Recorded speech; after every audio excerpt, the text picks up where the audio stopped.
what's going on, everybody? This is Stephen Coss for Current Vista Productions, and I hope you're having an awesome day. Today, I'm going to show you 3 licks that you can use in your jazz playing. So, stick around, check them out. Alright, so the first lick I want to show you is more of a conceptual idea, but let me explain that later. Here, first is the lick. We're over the we're over the chord F7. So let's voice that out a little bit better. There's a nice F7 chord. And so here is the lick.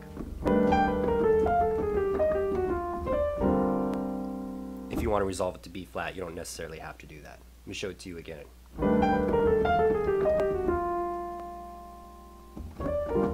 Slow.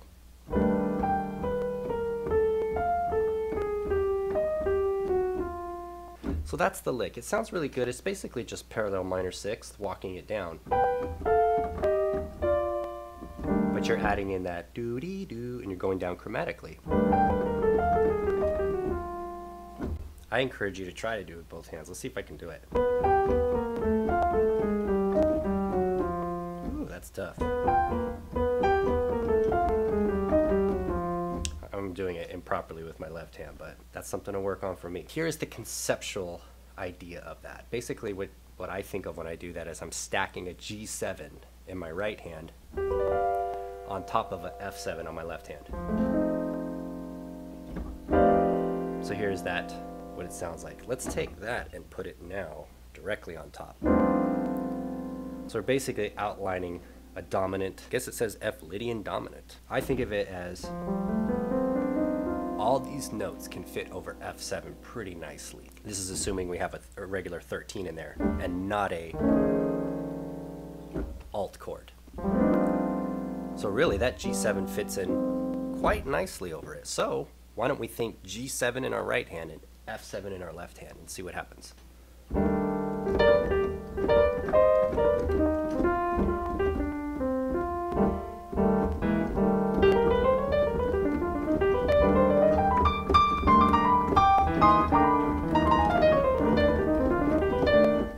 So you get this real out kind of feel when you do that, just because you're using a lot of extended tones. The 9th, the sharp 11, the natural 13. Above that, it just goes back to the root.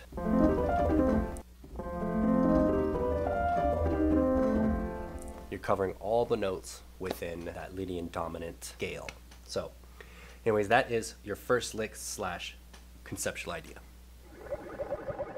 Alright, here is your second lick. I'm going to play it slow 2 times, fast 1 time, and then I'll explain the lick. Here we go. It's a D minor 7, G7 to C major, 2-5-1, key of C. Let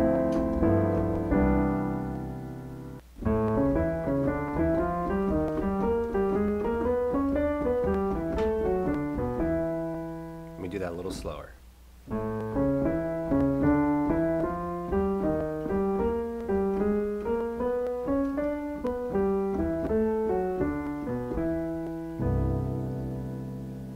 So what I'm basically doing is over the D minor 7 is I'm outlining the dominant chord, the 5 dominant of D minor, A7.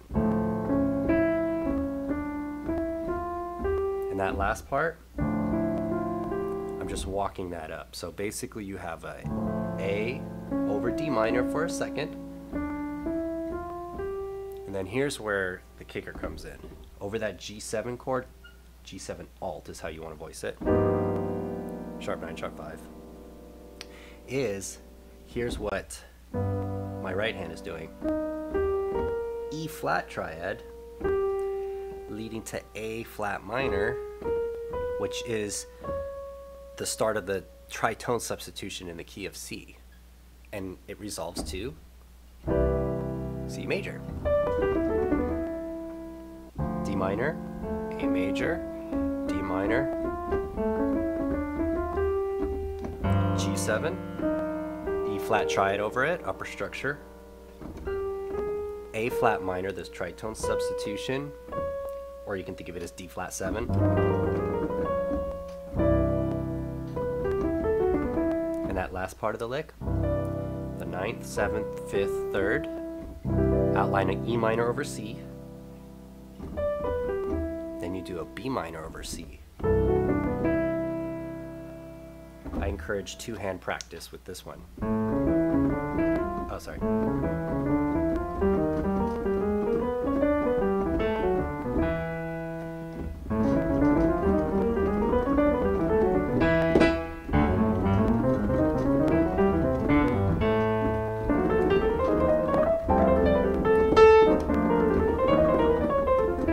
So it's a really cool lick to put in there. Here's the key of B flat.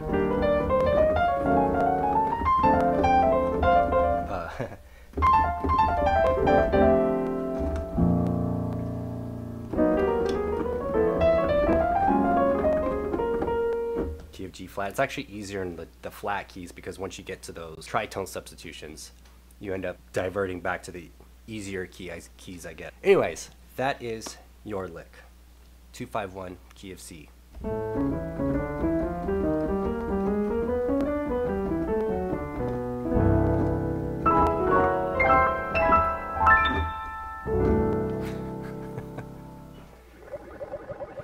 This third lick hails back to Chopin's Nocturne in E flat. The one that sounds like this, the common one you see in like villain movies where he's walking through the basement or whatever.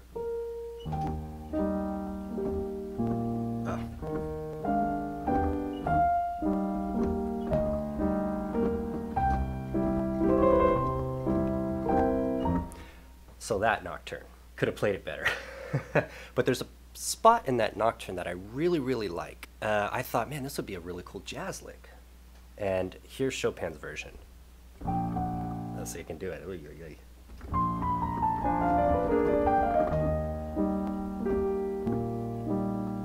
Check it out again.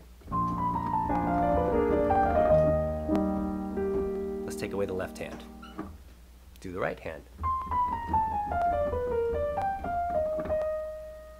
That sounds pretty nice. It's basically over a B flat 7, right?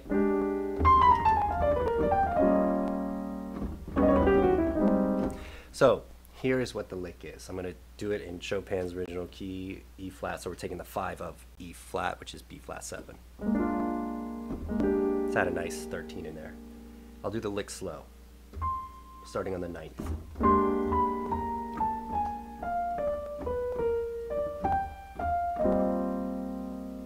Again.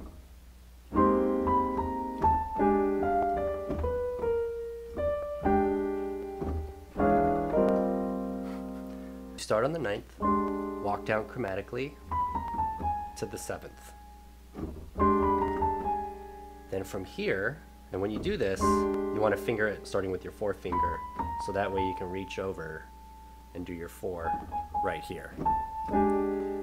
From here, you walk it down in minor thirds until you get to the flat 2, resolve it to the root, 3rd, 5th, 6th, 5th, and root of E flat. Walk it down chromatically, minor thirds,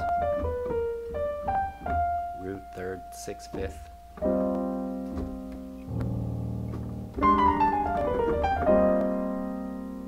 This one is pretty good for your piano fingering when you start putting it into various keys. I haven't learned it in all keys. The keys that I have learned it in, I had to do it very meticulously and very carefully. So if we're in the key of C, is C dominant, right? Let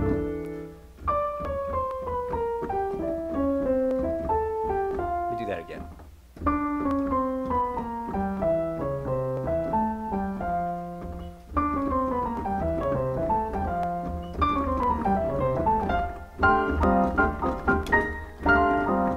So that is the lick. Thank you, Chopin, wherever you are at after life. We thank you for that lick. Anyways, thank you so much for checking out this video. I like to give long explanations to some of these licks. I think some of these videos I want to cater towards more advanced piano players, but if you are starting out, there's absolutely no problem with that.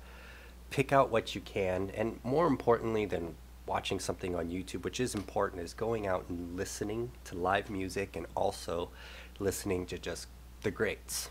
Listen, listen, listen, and listen to more music.